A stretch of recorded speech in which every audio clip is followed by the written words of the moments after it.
हम सब भारतीय 15 अगस्त को आज़ादी दिवस मनाते हैं, पर हमें आज़ादी किस कीमत में मिली है बहुत कम लोग जानते हैं। इसलिए आज हम आपके सामने लाने जा रहे हैं 14 अगस्त यानी ठीक आज़ादी से एक दिन पूर्व का वो सच जिसे हर भारतीय जानना चाहेगा कि 14 अगस्त की रात आखिर क्या हुआ था। ऐसा कुछ जिसने हिंदुस्तान का इतिहास और आने वाला कल दोनों को बदल दिया। वो भयानक काली रात थी देश की आज़ादी की। किसको क्या खबर थी कि आने वाला वक्त दर्द और बंटवारा अपने साथ लेके आएगा, जब अपने अपनों के दुश्मन बन जाएंगे। ऐसी भयानक रात और उससे भी खतरनाक आने वाली खूनी सुबह। दिल्ली में 14 अगस्त की शाम से ही जोरदार बारिश हो रही थी। जैसे जैसे अंधेरा होने लगा वैसे ही रायसीना हिल्स पर लाखों लोगों की भीड़ जमा हो गई। बारिश थमने का नाम नहीं ले रही थी। रात को करीब 10 बजे सरदार पटेल, जवाहरलाल नेहरू, डॉक्टर राजेंद्र प्रसाद और माउंटबेटन वायसरॉय हाउस पहुंचे। 14 अगस्त 1947 की रात 12 बजने में कुछ ही मिनट बाकी थे। तब पंडित जवाहरलाल नेहरू ने 2 लाइन कहकर अपना प्रवचन शुरू किया। At the stroke of the midnight hour, when the world sleeps, India will awake to life and freedom. चंद ही मिनटों में 12 बजे और 15 अगस्त का यह दिन भारत के लिए खुशियां लेकर आया। 200 साल बाद ब्रिटिश शासकों से देश आज़ाद हुआ था, लेकिन उन खुशियों के साथ उतना ही गम भी साथ आया, क्योंकि भारत ने अपना 3,46,738 स्क्वायर किलोमीटर का पूरा विस्तार और करीब 8 करोड़ 15 लाख लोगों को एक ही रात में गंवा दिए थे और देश 2 टुकड़ों में विभाजित हो चुका था। एक तरफ हिंदुस्तान, दूसरी तरफ पाकिस्तान, इसी के साथ पूर्वी पाकिस्तान भी, जिसे आज बांग्लादेश के नाम से जाना जाता है।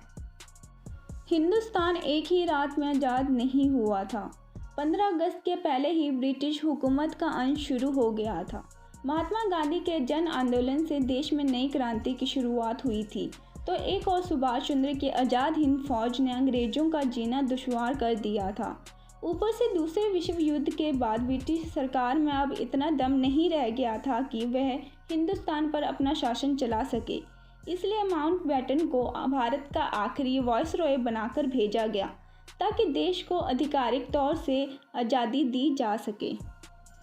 इतिहास की गहराई में जाएं तो पता लगता है कि अंग्रेज़ों ने भारत को शुरुआत में 3 जून 1948 के दिन स्वतंत्र घोषित करने का निर्णय लिया था, लेकिन मोहम्मद अली जिन्ना के पाकिस्तान नामक अलग मुल्क बनाने की चाहत थी, जिसके चलते देश में कई जगह पर सांप्रदायिक हिंसा शुरू हो गई, क्योंकि लोग अब 2 गुटों में बंट चुके थे।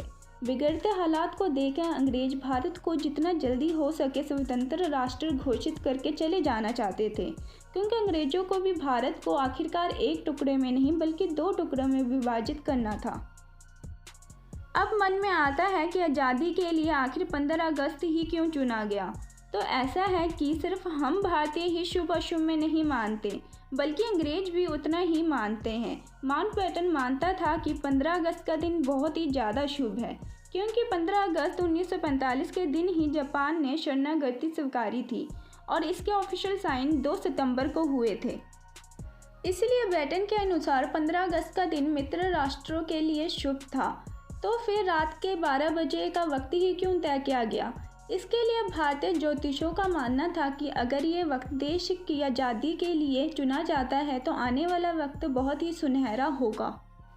तय किया गया था कि पंडित जवाहरलाल नेहरू को अपनी स्पीच को रात 12 बजे से पहले ही ख़त्म कर देनी है और रात 12 बजे शंखनाद के साथ भारतीय डेमोक्रेसी की शुरुआत होगी, और ठीक वैसा ही हुआ।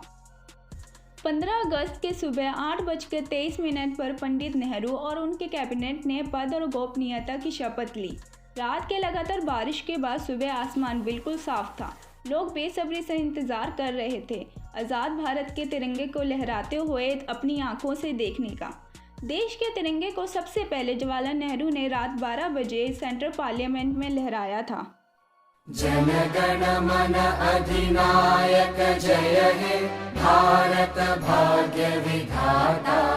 और दूसरी बार सुबह 8:30 पर ब्रिटिश के राष्ट्रध्वज को उतारकर तिरंगे को लहराया गया था। देशवासियों के आंखों में खुशियों के आंसू थे। आज़ादी के बाद 15 अगस्त के दिन ही एक साथ अंग्रेज़ों ने देश को नहीं छोड़ा। आज़ाद भारत के कुछ आला अफसर भी कुछ समय तक अंग्रेज ही रहे। 1500 ब्रिटिश सैनिकों की पहली टीम 17 अगस्त 1947 के दिन अपने देश रवाना हुई तो आखिरी टीम 27 अगस्त 1948 को निकली। हैरानी की बात तो ये थी कि अंग्रेज हमारे देश में अतिथि बनकर आए थे और उन्हें अतिथि बनाकर ही भेजा गया। उनकी आखिरी फौज जब मुंबई के बंदरगाह से विदाई ले रही थी तो जॉर्ज फिफ्थ को विदाई देने वाला गीत बैंड बाजे के साथ बजाया गया। आज़ादी से 200 साल पहले भी अंग्रेज़ों का ऐसे ही सम्मान के साथ स्वागत किया गया था। फिर जो हुआ सबको पता ही है। 200 साल की गुलामी के बाद भी हम भारतीय नहीं बदले। हमारे लिए अतिथि देवो भव था, है और हमेशा रहेगा।